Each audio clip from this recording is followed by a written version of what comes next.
Olá, sejam muito bem-vindos à segunda live de aquecimento em direção à Rota do Oriente. Eu sou a Ju Yoshida, empreendedora, chefe de cozinha.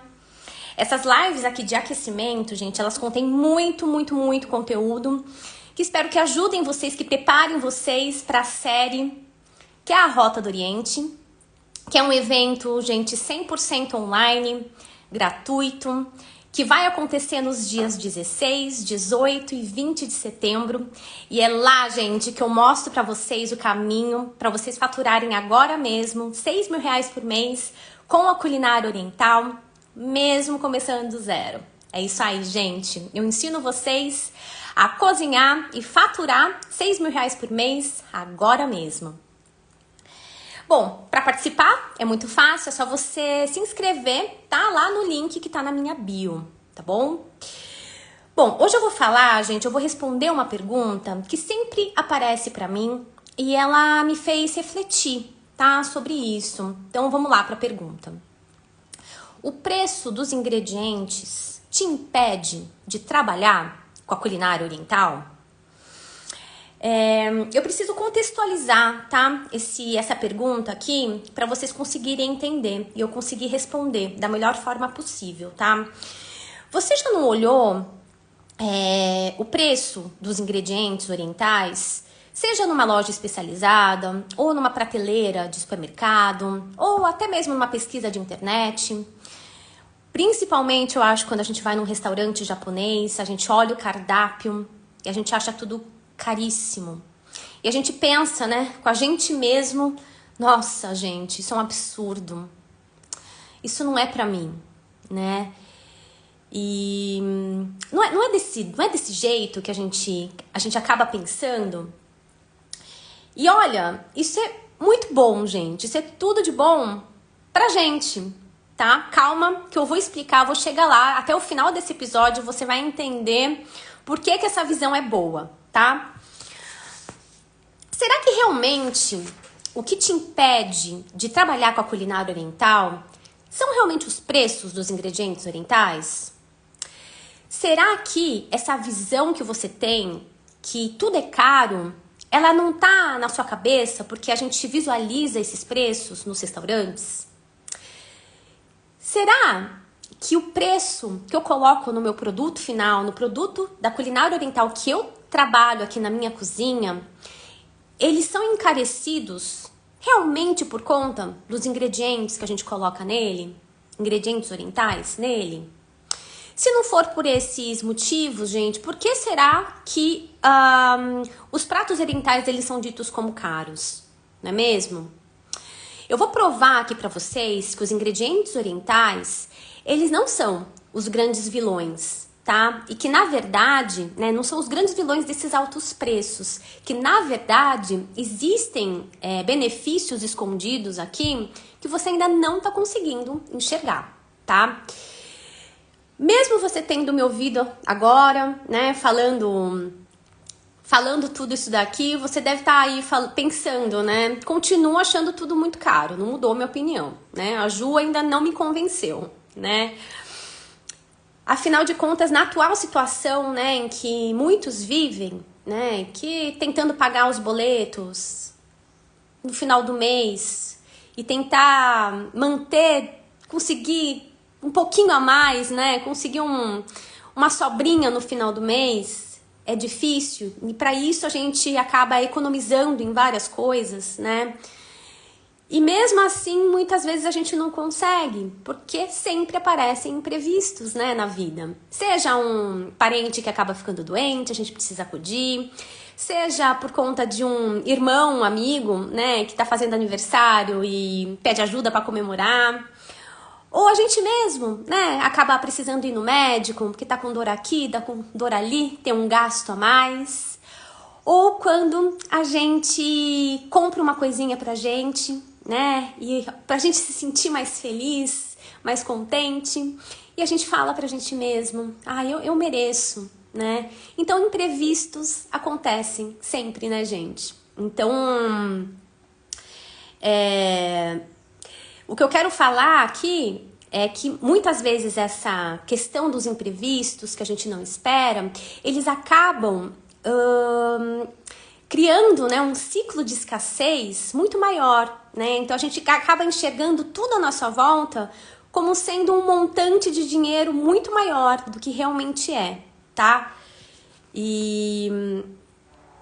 Mas eu entendo, sabe, essa situação, eu entendo essa visão, tá? Porque eu já estive aí também, né? Porque eu, quando eu fiz a minha mudança, né, de trabalho, eu queria muito trabalhar em casa. E quando eu comecei a trabalhar na cozinha aqui da minha casa, para ficar mais tempo, né, conviver mais com as minhas filhas, eu vivi isso daí também, tá? Mas isso é uma outra história para um outro momento, né? Por acaso vocês já escutaram a expressão enquanto uns choram, outros vendem lenço? Segundo o que eu pesquisei, gente, essa frase, ela foi escrita por um publicitário em 1998. E ela impacta os empreendedores até hoje. Também ela virou o nome de um livro, né, que fala muito sobre compreensão mútua, sobre realização, oportunidade, desafios.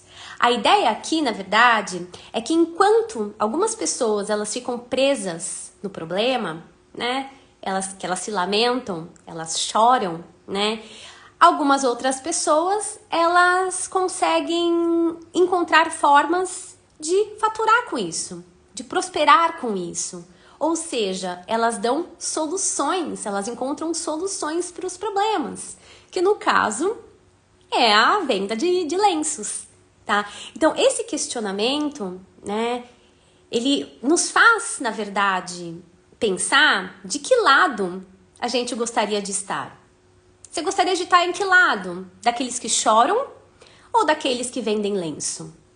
Eu quero estar do lado de quem vende lenço, né? E quando a gente pensa do ponto de vista, então, né, da maioria dos consumidores brasileiros, realmente, os ingredientes orientais, eles são mais caros, é visível nas prateleiras, né? Tá comprovado, ponto. Mas, gente, aqui nessa live, eu tô querendo falar com vocês do ponto de vista daquela pessoa que quer trabalhar e que quer faturar R$6.000 por mês com a culinária oriental. Portanto, gente, a gente tá falando do ponto de vista de quem? De quem vende lenços, certo?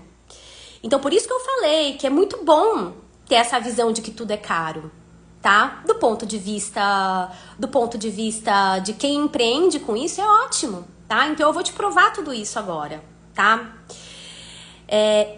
Dentro dessa perspectiva, né, de quem é vendedor de lenços, eu consigo mostrar para vocês duas formas de se enxergar, tá? A primeira delas é vendo o esforço de quem trabalha dentro da cozinha. O esforço de quem trabalha tanto de origem cultural, da culinária oriental e da culinária de outras origens, tá? A segunda forma de enxergar é vendo o quão valorizado é a culinária oriental, a cultura oriental em si, tá bom? Se a gente for analisar o esforço dentro da cozinha, do trabalho dentro da cozinha, gente, quem cozinha uma comida italiana ou quem cozinha comida japonesa, o esforço dentro da cozinha é o mesmo, tá? Isso é visível. É só você entrar dentro da cozinha, tá? O trabalho é o mesmo, o esforço é o mesmo, tá? Então isso é inquestionável, né?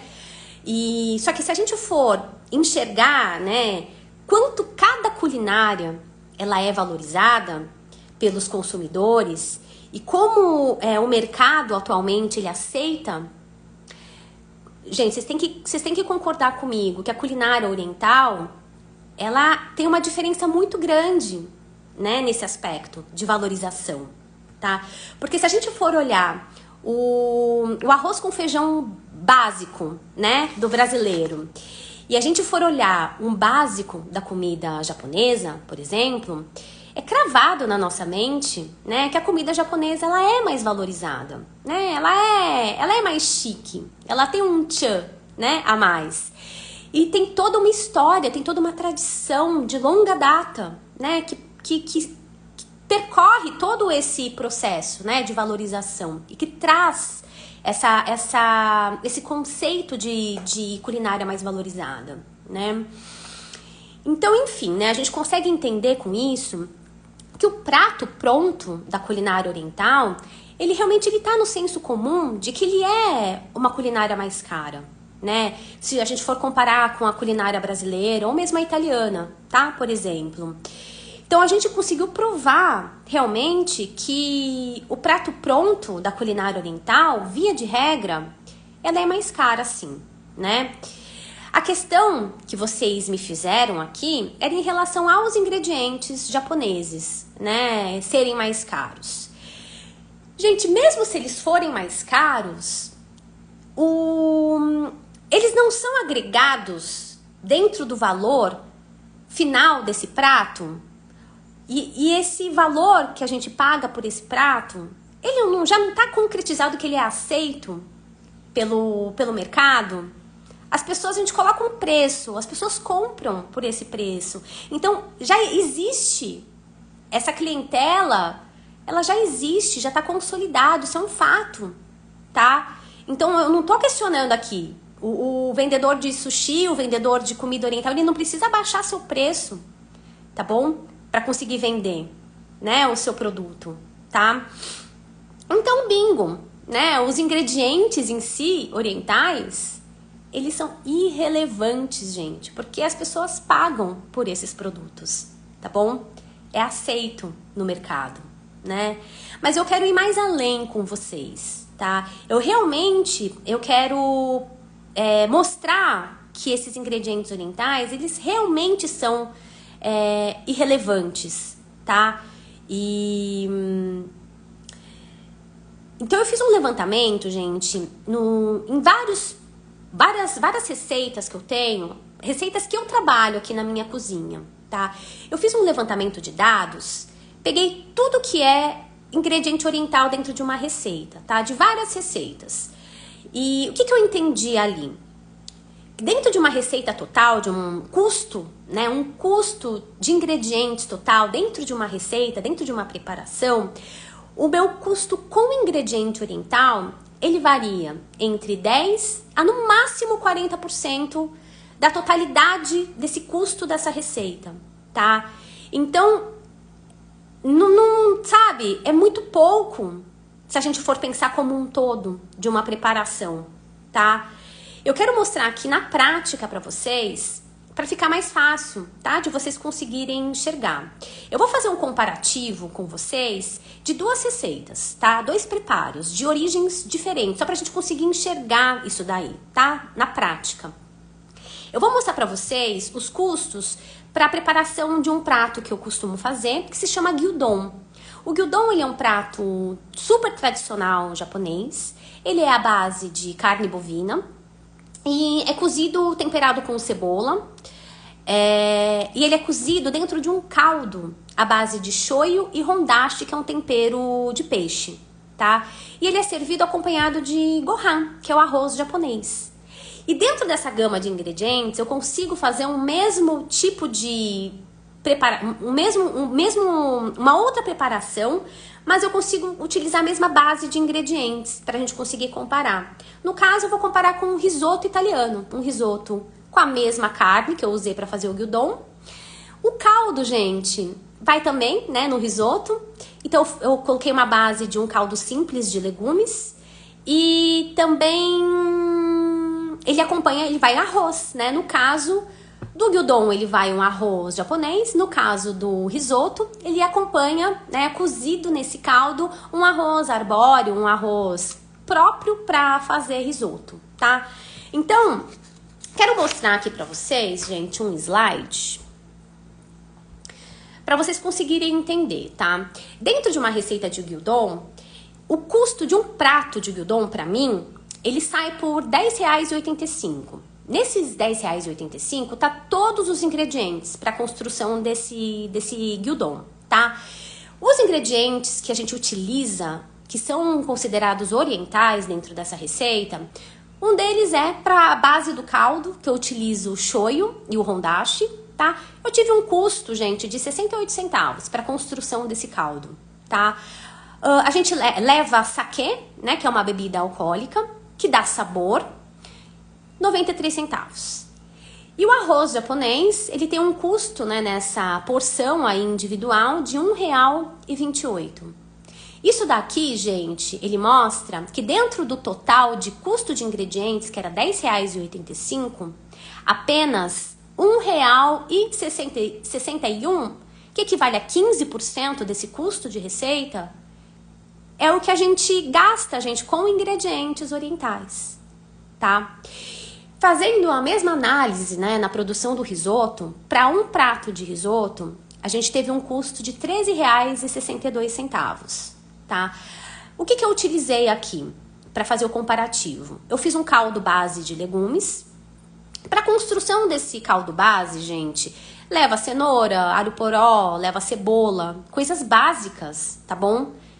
Ele já deu um custo maior do que o meu caldo feito com hondashi e shoyu, tá? E se vocês me questionarem, Ju, mas você tá utilizando legumes, tal, se você utilizar um tempero em pó pronto, se a gente for analisar a qualidade de resultado, eu não posso utilizar um daqueles tabletes baratos, sem qualidade, dentro do meu risoto, né? Então, se eu pegar um caldo, realmente, tempero pronto, em pó, que tenha a qualidade compatível com o que eu uso, que é o hondashi e o meu shoyu, ele ia sair muito mais caro, tá bom? Então, eu fiz esse comparativo para vocês, tá? O vinho, né, que ele se iguala, o preço do vinho, o preço do saquê, ele é equivalente, tá? Então, eu coloquei o mesmo valor, 93 centavos. E o arroz arbóreo, ele é mais caro do que o próprio arroz japonês, tá? Gerando esses ingredientes que eu considerei como sendo de origem e a base também do risoto, né? Gerou um custo nessa receita de equivale a 38% do custo total, tá? Dessa receita, tá? Então, o que a gente entende aqui, na verdade? Que eu provei aqui para vocês que não são os ingredientes orientais, é uma evidência que não são os ingredientes orientais que estão encarecendo a receita, a preparação, tá bom? E tem outra coisa, sabe? A base de sabor, os temperos orientais, gente, quando a gente utiliza dentro de uma preparação, a gente utiliza poucas quantidades. Porque os temperos, por exemplo, o shoyu, o miso, molho de ostra, a gente tem até o óleo de gergelim. A gente não consegue colocar uma quantidade exagerada, porque esses ingredientes, eles têm uma intensidade de sabor. E elas trazem essa intensidade dentro de um preparo com uma quantidade pequena, sabe? Então, é visível que ele é mais caro, sim, né? Porque se a gente for olhar, né, os preços, né, desses potes, dessas garrafas, dessas embalagens nas lojas especializadas em produtos orientais, nas prateleiras é visível que são mais caras. E são mesmo, né, comparado com os ingredientes brasileiros, né, os ingredientes comuns que a gente considera. Só que, por conta da quantidade pequena que a gente utiliza dentro de um preparo, esse custo, né, dentro de uma receita, ela não fica muito diferente do que o custo, né, para produzir um prato quente, de repente, de uma culinária de outra origem, tá bom? Então, portanto, eu acabei de provar aqui para vocês com esse slide, né, que os ingredientes orientais, eles não são o que estão impactando, tá, dentro do prato, do valor do prato, né, dentro dos restaurantes. Então, mesmo assim, por que você ainda se sente impedido de trabalhar com a culinária oriental? Eu não sei, eu acho que vocês ainda não entenderam, né? Então, por que esses pratos são caros? Por que tudo é tão caro, né? Olha, gente, se a gente ficar comparando quando a gente compara preços, a gente precisa comparar com coisas compatíveis, né? Não adianta a gente comparar um Fiat 147 com uma BMW de última geração. Não adianta a gente comparar um Fusca dos anos 60 com uma Ferrari. Óbvio que não. Da mesma forma, não adianta a gente tentar comparar, por exemplo, o sashimi, né? Que é da culinária japonesa. Não adianta a gente não tem comparativo, né, com outras culinárias, com outras culturas, com outros produtos no mercado. Não dá pra gente comparar, porque ele é um peixe cru, literalmente um peixe cru, né? Só que não é só um peixe cru, não é apenas uma proteína, né? Ela passa por todo um tratamento, né? Esse peixe cru, ele não veio de qualquer parte do peixe. Ele vem, além de ser uma proteína nobre, ele vem de uma parte que a gente considera premium. No caso, vamos dar um exemplo, né? Do salmão. A gente tem várias partes para a construção desse prato, do sashimi, a gente descarta muitas partes desse peixe, tá? E a gente considera só realmente o lombo, né? E descarta a pele, descarta as gorduras, descarta as partes escuras. Elas não aparecem não é para aparecer dentro do sashimi, tá?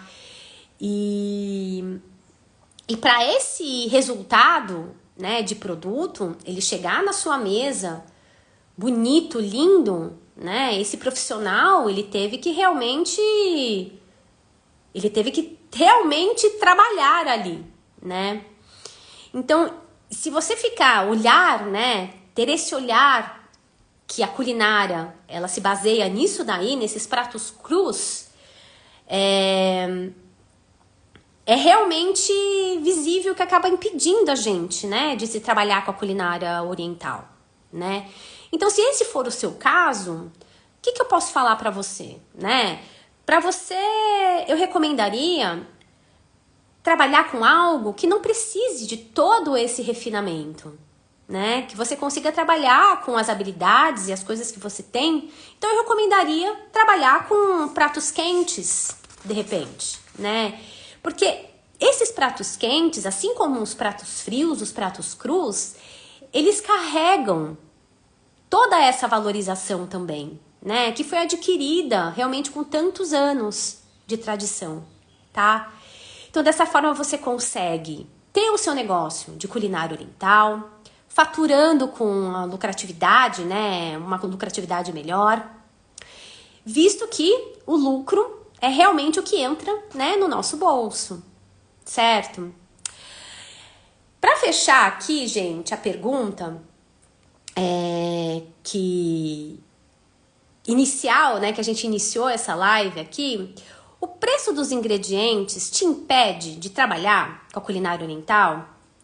Eu espero realmente que eu tenha conseguido mudar esse questionamento para vocês, né? Que eu tenha conseguido provar com os meus argumentos que realmente não são esses ingredientes orientais que estão fazendo, né, os altos preços do que aparece pra gente nos restaurantes, né? E que, na verdade, pra gente que trabalha, isso é uma vantagem, né? Ter essa supervalorização, né, desse conceito do que é a comida oriental, do que é essa culinária mesmo em si, né? Isso só traz pra gente uma enorme vantagem, né?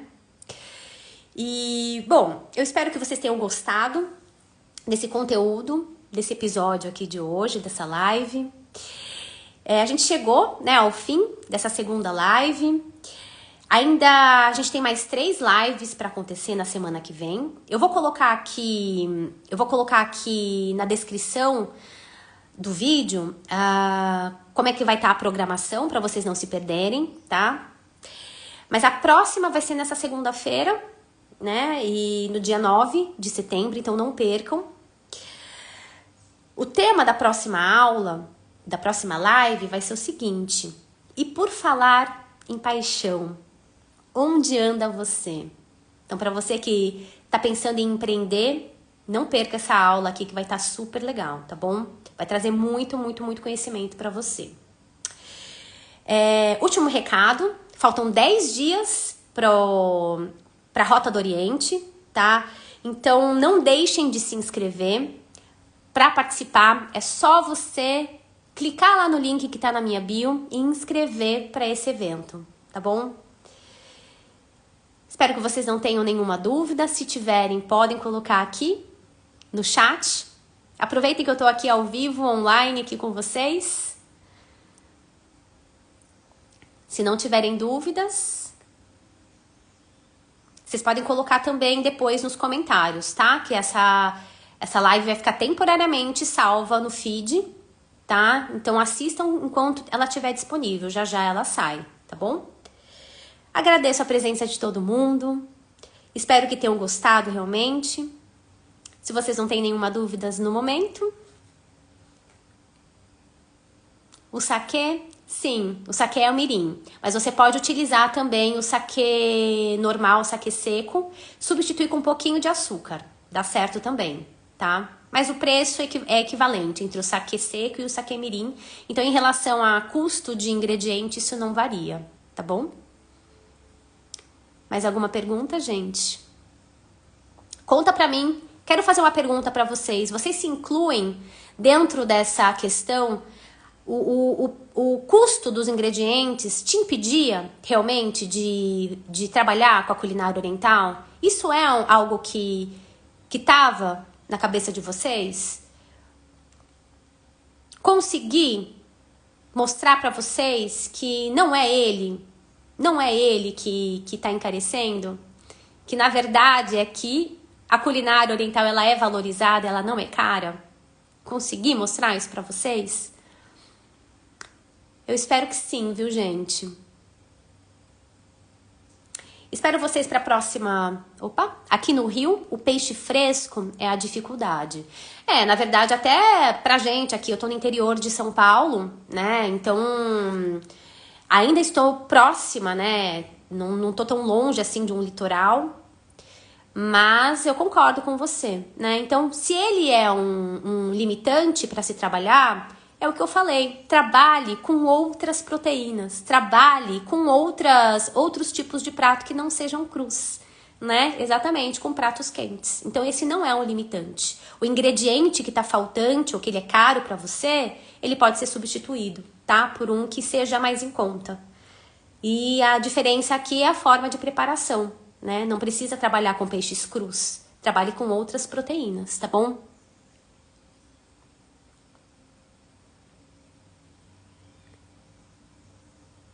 Fernando, não entendi a sua pergunta.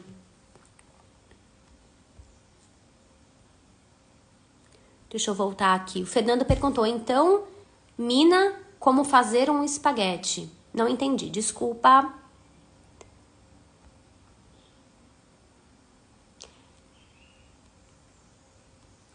Mais alguma pergunta?